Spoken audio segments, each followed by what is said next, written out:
Bonjour et bienvenue dans le Podcapsuleur, le podcast qui aime la bière et les brasseurs. Aujourd'hui, direction Vambrechy dans le Nord pour découvrir une entreprise familiale qui a traversé 3 générations, la société Wallard. Depuis sa fondation en 1930 par Joseph Wallard, la société s'est imposée dans le secteur du matériel de fabrication et de conditionnement pour brasserie, jusqu'à devenir un acteur clé dans le commerce et le transfert de matériel industriel d'occasion aux 4 coins du monde.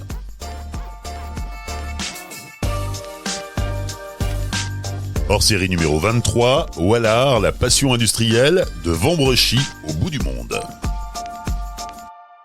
Dans cet épisode, réalisé avec le soutien de la société Wallard, je reçois Frédéric Wallard et Guillaume Wallard. Ils incarnent aujourd'hui la 3e génération à la tête de cette aventure entrepreneuriale. Installée aujourd'hui à Vambrechy dans la métropole lilloise, l'entreprise propose non seulement du matériel industriel de seconde main, mais accompagne aussi ses clients de la vente jusqu'à la réinstallation complète des équipements au service des brasseries, limonaderies et autres industriels de l'agroalimentaire sur les 5 continents. Bonjour, je suis Frédéric Wallard. Bonjour, je suis Guillaume Wallard. Bienvenue à la société Wallard, spécialiste du matériel d'occasion pour les brasseries. Frédéric et Guillaume, bonjour. Merci de nous accueillir dans les locaux de votre entreprise à Vambrechy, dans la métropole lilloise. Ce qu'on peut dire d'abord en introduction, c'est que c'est une entreprise familiale qu'a créé votre grand-père au sortir de la Première Guerre mondiale. Elle n'avait pas tout à fait le cœur de métier qu'elle a aujourd'hui, mais déjà à l'époque, elle s'adressait aux professionnels de la bière et de la brasserie. Est-ce que vous pouvez nous raconter l'histoire de Joseph Wallard, votre grand-père, qui est un monsieur né en 1901, au début du XXe siècle?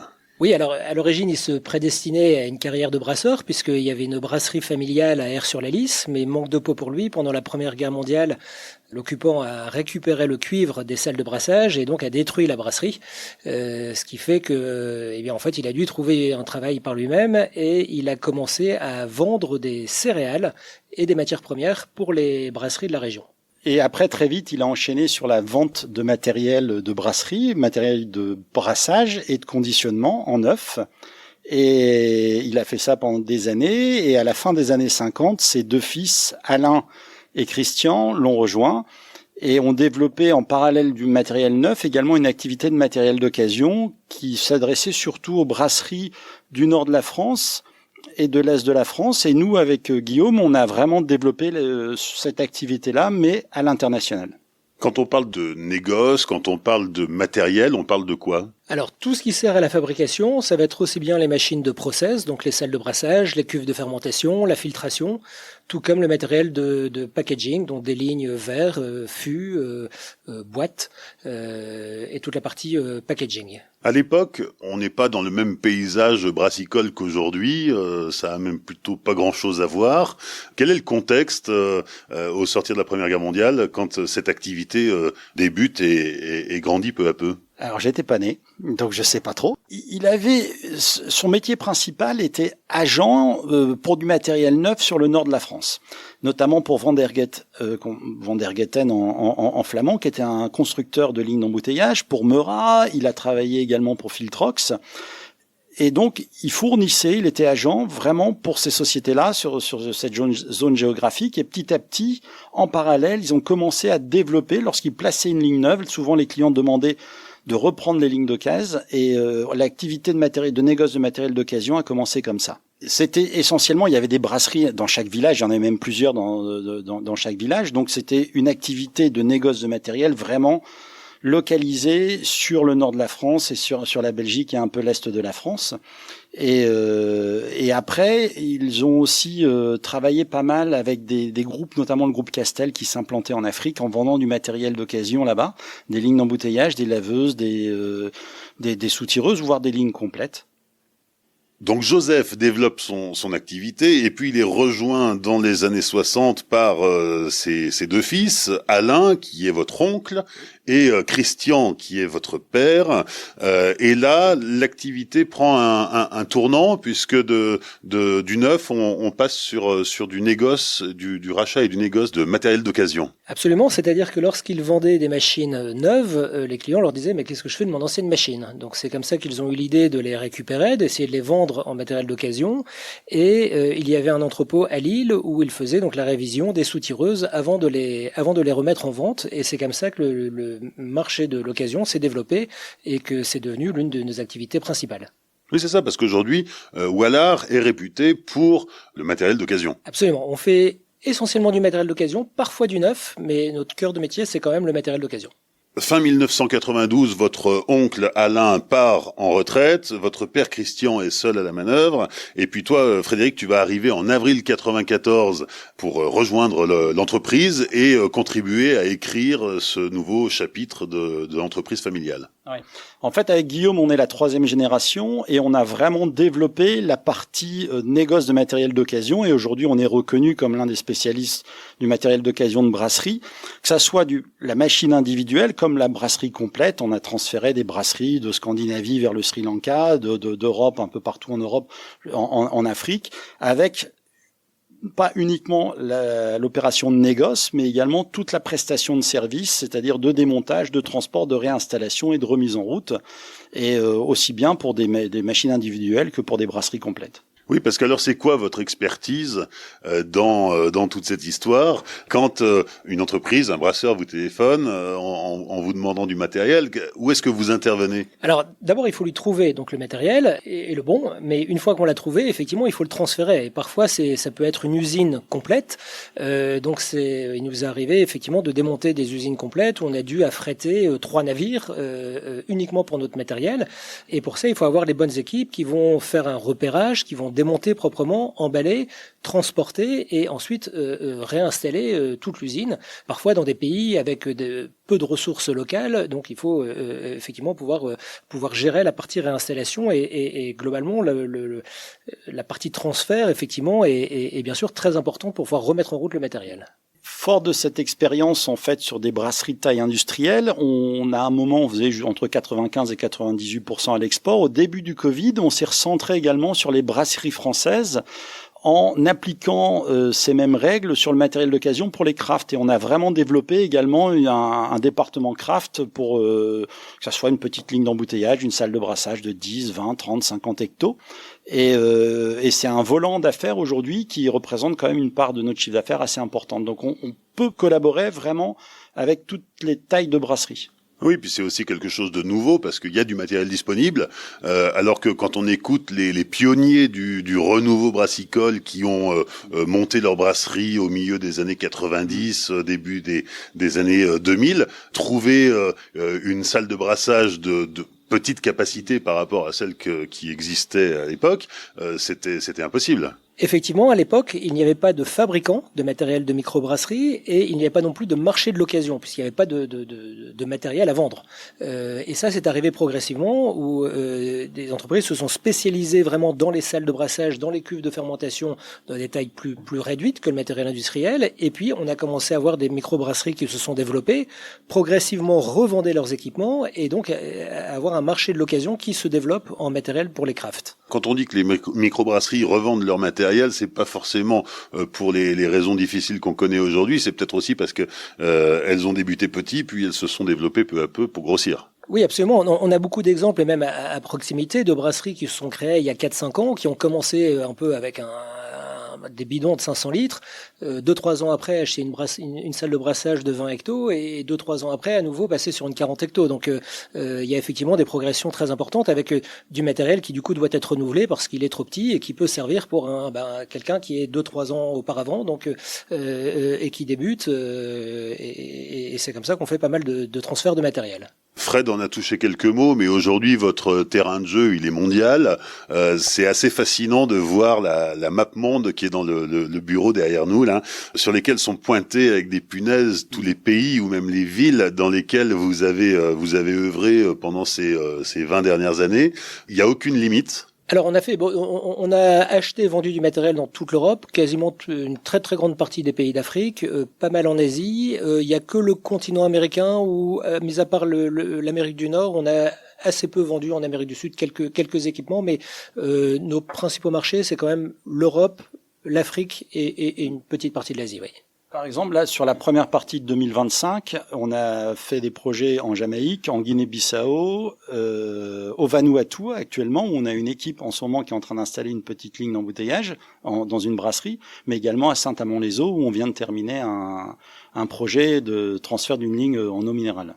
Et alors, quand on est une entreprise qui a besoin de s'équiper d'une salle de brassage ou d'une ligne d'embouteillage, c'est plus économique de passer par le matériel d'occasion, quitte à le faire partir de Pologne pour arriver au fin fond de l'Afrique, que d'acheter un matériel neuf? Oui, alors le matériel d'occasion a plusieurs avantages. Il y en a deux essentiels. Le premier, effectivement, c'est que le prix, on est clairement beaucoup moins cher que le matériel neuf, même avec le démontage, le transport, la réinstallation. Et le deuxième avantage, c'est que c'est du matériel qui est disponible tout de suite et qu'on peut bien souvent voir en production. Donc ça a quand même des avantages certains par rapport au matériel neuf. Et malgré tout, vous êtes bien vu par les fabricants, les constructeurs? Oui, parce que le profil, quelqu'un qui achète du matériel d'occasion, bien souvent, c'est quelqu'un qui, de toute façon, n'avait pas l'intention d'acheter du neuf. Donc, il est quand même rarissime qu'on soit vraiment en concurrence avec les fabricants de matériel neuf. D'ailleurs, bien souvent, on collabore avec eux parce que, voilà, certains clients n'ont pas le profil ou ne vont de toute façon pas acheter du matériel neuf. Là, on est en train de vendre une centrifugeuse, par exemple, d'occasion, où on collabore avec le fabricant qui nous fait la révision, qui nous fait la remise en route. Donc, globalement, on a quand même de très bonnes relations avec les fabricants. Ça permet également au fabricant, lorsqu'il a conscience effectivement que ce client-là va pas acheter du neuf parce qu'il n'a pas le budget, de se dire au moins il a une machine de chez moi, il apporte son soutien technique et il se dit la prochaine machine qu'il va acheter, il va l'acheter neuve chez moi. Donc on a eu souvent le cas, notamment avec des lignes d'embouteillage en Afrique, où on a longtemps collaboré avec une marque qui s'appelait Simonazzi. On vendait des machines Simonazzi d'occasion révisées. Et après, le client au Nigeria a racheté des lignes neuves chez eux.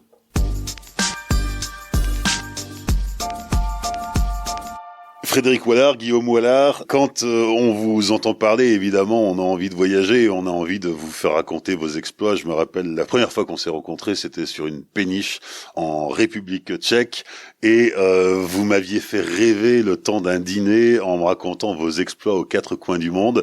Guillaume, comme ça, à brûle-pourpoint, l'histoire la plus folle que tu aies vécue pendant ces 25 années dans l'entreprise. Alors, l'un des projets les plus mémorables que l'on ait fait, c'est on avait racheté une brasserie d'1 million d'hectolitres en Pologne qu'on a transférée et réinstallée au Congo, mais on avait absolument tout démonté. C'est-à-dire qu'on avait même démonté les portes, les fenêtres, et le client a recopié à l'identique les bâtiments, où on est venu donc mettre le matériel, puis remettre les portes et les fenêtres. Et lors de l'inauguration, il y avait le président du Congo, Sassou Nguesso, qui était venu nous rencontrer pour visiter la brasserie. Et toi, Fred, une histoire un peu folle? Alors, une des anecdotes, c'est on a racheté la brasserie Royal Unibrew à Aarhus avec une salle de brassage de 600 hectos et on l'a transférée au Sri Lanka. Et on a fait le démontage, le transport, la réinstallation, la remise en route. Et notre client au Sri Lanka devait faire la Foster sous licence. Carlsberg, qui est le brasseur numéro 1 au Sri Lanka, entend parler de ça. Il rachète l'usine et il nous appelle en disant « Vous avez installé cette usine, maintenant on vous demande de nous la vendre, la revendre pour nous, de la démonter, de la sortir du Sri Lanka. » C'est autre chose qu'on a fait. Pour la remonter? Alors, c'est parti dans différents pays. C'est parti en Afrique, c'est parti en Asie, c'est parti un peu partout. On a dispatché les équipements. Alors, quand on parle d'installer une brasserie, évidemment, c'est un travail de spécialiste. Pour ça, vous êtes entouré d'une équipe, une équipe internationale qui vous accompagne. Là, en ce moment, d'ailleurs, ils sont où cette équipe-là? Alors effectivement, on a pas mal de personnes qui travaillent pour nous. Là actuellement, on a un projet qu'on termine en Jamaïque, où on monte une brasserie, un en Guinée-Bissau, Frédéric en avait parlé, on avait un au Vanuatu. Et effectivement, les techniciens qu'on utilise sont pas juste des manutentionnaires, ce sont des personnes déjà qui, pour beaucoup d'entre eux, sont brasseurs, et donc ont l'expérience du brassage. Et pour pouvoir réinstaller correctement du matériel, il faut évidemment faire un démontage qui soit fait dans les règles de l'art. Donc il y a tout un travail de repérage, de sauvegarde de tout ce qui est programme informatique et d'automates, et puis de démontage, d'emballage, pour pouvoir ensuite réinstaller et effectivement avoir un personnel qui est spécialisé et qui sait ce qu'est une salle de brassage, qui sait ce qu'est une ligne d'embouteillage. Nos équipes sont composées, comme disait Guillaume, il y a des brasseurs, mais il y a également généralement des gens qui ont été dans le service maintenance de brasserie. Ils savent ce que c'est une soutireuse, ils savent ce que c'est un convoyeur, une laveuse de bouteilles, et ils sont capables également au moment de la réinstallation de faire des modifications. C'est-à-dire, on va pas forcément avoir la même configuration, on sera pas à l'identique, et ça, on est capable également de l'apporter comme service auprès de nos clients, d'adapter le matériel à leur configuration. Oui, parce que quand on parle de démonter une brasserie, alors tu nous as parlé de brasserie d'1 million d'hectos en Pologne, c'est pas quelque chose qui se fait en claquant des doigts. Non, effectivement, ce sont des chantiers qui durent plusieurs mois, il peut y avoir plusieurs dizaines de personnes qui travaillent, aussi bien des mécaniciens que des électriciens, des automaticiens. Et puis, il y a toute une préparation logistique pour le transport, puisqu'il y a beaucoup de convois exceptionnels pour des grosses cuves de fermentation, les vaisseaux de la salle de brassage. Donc, il faut travailler effectivement main dans la main entre les différents opérateurs, aussi bien au niveau du transport que du démontage mécanique, électrique et au niveau de l'automatisme. Et quand on remonte, on peut avoir des surprises, outre le fait que, comme le disait Fred, on n'est pas forcément sur la même configuration architecturale et il va falloir adapter l'outil à son nouveau site, mais il peut y avoir d'autres surprises. Pas beaucoup, parce qu'on profite justement du démontage pour faire un audit, et généralement on fait la liste en fait des pièces qu'il faudra changer au moment de la réinstallation. Donc on profite de la réinstallation pour refaire également ce qu'on appelle une maintenance annuelle. Donc ça permet de travailler en temps caché et de démonter, faire l'audit, commander les pièces. Pendant que la ligne est transportée, on a le temps de recevoir les pièces, et quand nos équipes partent là-bas, ils peuvent remettre en configuration et faire une révision complète des équipements. Alors quand on vous appelle, tiens d'ailleurs avant qu'on vous appelle, comment est-ce qu'on vous connaît parce que vous êtes une petite PME du Nord, mais avec un rayonnement international. Alors beaucoup par le bouche à oreille, souvent des projets amènent d'autres projets. Après, le monde de la brasserie, c'est quand même un petit monde. Et puis on fait des salons, on sera à DrinkTech, on sera à Nancy, on était à Braux, à Nuremberg, et puis on met de la pub, on fait des mailings, mais ça reste quand même essentiellement le bouche à oreille.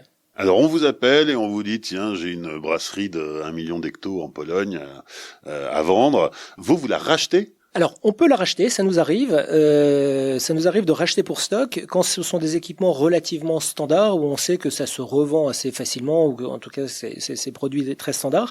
Si c'est un peu spécifique, dans ce cas-là, ce que l'on va faire, c'est qu'on va juste chercher le client et au moment où on a trouvé le client, à ce moment-là, on rachète, ce qui veut dire que l'entreprise a comme interlocuteur une seule société européenne, même si les équipements vont ensuite être dispatchés dans pas mal de pays différents, qui parfois peuvent être des pays émergents, c'est-à-dire que dans ce cas-là, c'est nous qui gérons tout ce qui est formalité de douane, d'export, etc. Et la brasserie juste vend à une société française, ce qui est quand même pour eux beaucoup plus sécurisant. Quand on transporte du matériel comme ça, qu'on le revend à l'étranger, évidemment, on a affaire aux douanes de chacun des pays. Alors il y a les douanes, il y a aussi les modes de paiement. Souvent c'est avec des crédits documentaires, des choses qui sont parfois un petit peu. Il y a certains clients qui n'ont pas accès à des virements bancaires directs, c'est-à-dire qu'ils sont obligés de passer par la banque centrale, faire des crédits documentaires. Donc ça c'est pas mal de paperasserie et c'est nous qui gérons donc cette partie-là. Alors tout ça, quand vous en parlez, ça paraît assez simple et facile et limpide, mais dans la réalité, c'est peut-être un petit peu plus compliqué. En tout cas, vous gérez entre 30 et 40 dossiers par an. Ça veut dire qu'il y a une vraie émulation sur le marché brassicole. C'est quoi le profil type des vendeurs et des acheteurs d'ailleurs? Ce sont des entreprises qui renouvellent leur matériel pour plus gros, qui ferment, quels sont les critères principaux? Alors, le plus souvent, ce sont des brasseries qui remplacent leurs équipements, soit pour du plus gros, soit qui vont, par exemple, changer de type de packaging ou qui vont accroître leur taille de brassin, donc vont avoir des cuves à revendre. Et les clients qui achètent, ce sont parfois des brasseries qui se créent ou tout simplement qui sont en expansion. Une brasserie a toujours besoin de matériel, et donc ce matériel, effectivement, se remplace et peut faire le bonheur d'un autre brasseur. Est-ce que vous êtes un peu comme les vautours à l'affût des fermetures de brasseries pour récupérer, vous avez entendu dehors, pour récupérer du matériel peut-être à pas cher et faire votre beurre là-dessus? Non mais attendez d'avoir le micro pour parler s'il vous plaît. Non, absolument pas, parce que une brasserie qui ferme, c'est un client en moins et puis souvent c'est une histoire qui est compliquée. Donc nous on aime bien justement faire des projets. Ça nous arrive malheureusement de récupérer du matériel sur des brasseries qui doivent fermer, mais l'essentiel l'essentiel des cas, c'est la grande majorité des cas, on récupère du matériel justement parce que la brasserie est en expansion et se développe. Mais c'est vrai que ça arrive aussi parfois.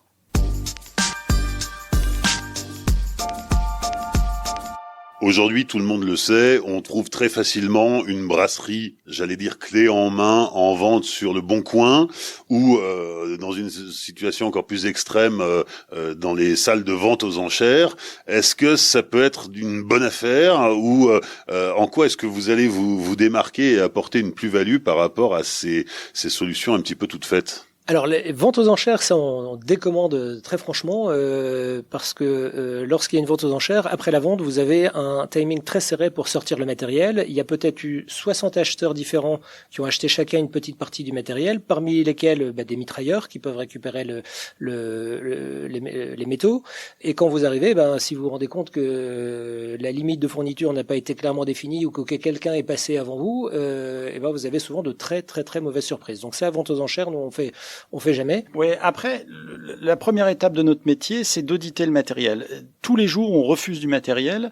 Donc, on a une expertise pour pouvoir proposer à nos clients du matériel qui a été validé. Et après, va se mettre en place toute la supply chain avec le transfert des équipements.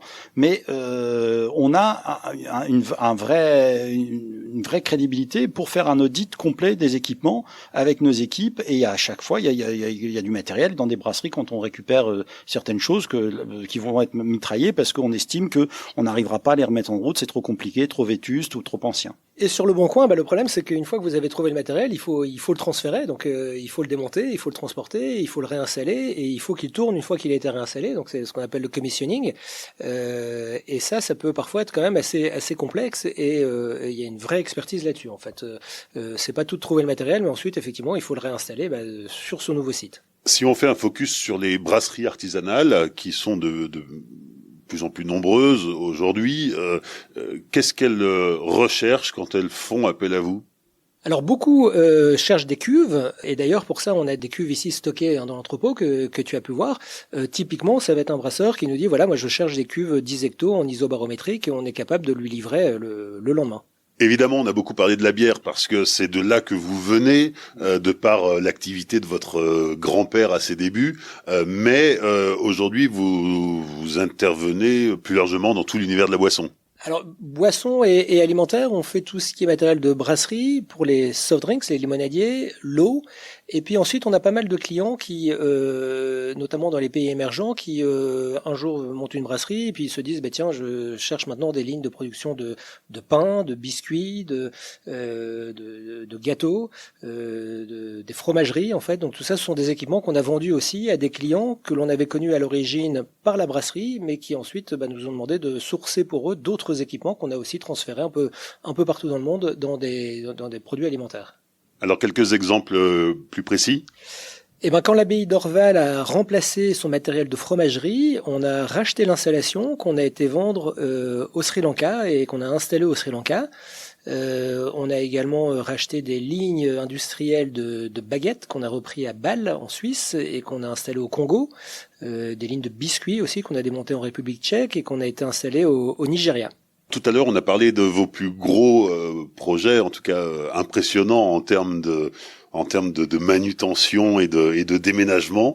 À contrario, si on prenait le plus petit projet, le plus rigolo, plus insolite. Alors, la plus petite salle de brassage qu'on ait transférée, c'est une 2,5 hectos qu'on a rachetée à Lille et qu'on a transférée en Guyane, à Saint-Laurent-du-Maroni. Et à contrario, la plus grosse salle de brassage est une 900 hectos par brassin, 14 tonnes de versement, et qui était celle de Santarém, Carlsberg au Portugal, et que nous avons vendue au Nigeria. Et transférée au Nigeria pendant le Covid. Ça se déménage comment ? On est forcé de passer par le bateau.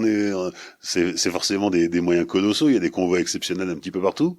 Alors oui, déjà pour la partie routière, pour amener jusqu'au port, effectivement, parfois il y a des convois exceptionnels. On a besoin parfois d'une escorte policière. On a déjà dû faire bloquer des routes pour pouvoir prendre en contresens par les camions, parce que c'est souvent des vaisseaux qui sont très grands. Et ensuite, c'est transport maritime où on peut effectivement affréter des bateaux complets parfois pour transporter le matériel. On avait transféré une salle de brassage de 600 hectos qui se trouvait à Split sur la Norvège et on devait faire le transport de la cuve filtre qui faisait pas loin de 6 mètres de diamètre de nuit. Et c'était au mois de juin en Norvège. Donc l'avantage, c'est que de nuit, au mois de juin en Norvège, la nuit il fait clair. Donc on voyait comme en plein jour. Donc on a des photos qui sont prises à 2 heures du matin où on voit à 300 mètres sans problème. Donc on a des expériences un peu amusantes. Quels sont les pays qui manquent encore à votre passeport ou à vos passeports? Alors on a plusieurs passeports déjà effectivement pour quand on fait des visas en fait pouvoir continuer à voyager pendant que l'un des passeports est dans une ambassade. J'irais l'Amérique du Sud, on a très peu fait. Sinon on a fait toute l'Europe, l'Océanie, une très grande partie de l'Asie, très grande partie de l'Afrique. Ouais. Je m'étais amusé un jour à calculer le nombre de pays et j'avais dépassé les 100, je dois être à 102, 103 maintenant pays visités. Et on a fait des projets dans des pays un peu exotiques. Et donc voilà, mais c'est intéressant. C'est quoi vos prochaines destinations? Ils viennent en Autriche demain et à la rentrée, il y aura un déplacement au Vanuatu où on installe la ligne. Et après, il y aura certainement, de toute façon, on voyage toujours un peu partout en Europe.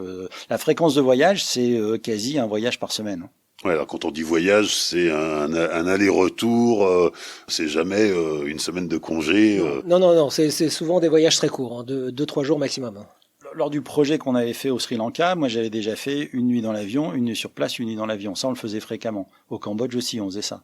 Bon, après, on est un petit peu fatigué quand même. Alors Guillaume, en conclusion, on va synthétiser ce qu'on a dit tout au long de ce podcast. Quel est l'intérêt pour une brasserie qui veut vendre du matériel? Quel est l'intérêt pour une brasserie qui veut acheter du matériel d'occasion de faire appel à la société Wallard? Alors pour le vendeur, c'est qu'on leur trouve effectivement un débouché pour leurs équipements, ça leur permet effectivement de récupérer de l'argent. Pour l'acheteur, en fait, ça permet d'avoir du matériel qui va être moins cher, disponible tout de suite, et puis avec une entreprise qui a l'expertise pour le transférer et le réinstaller chez eux.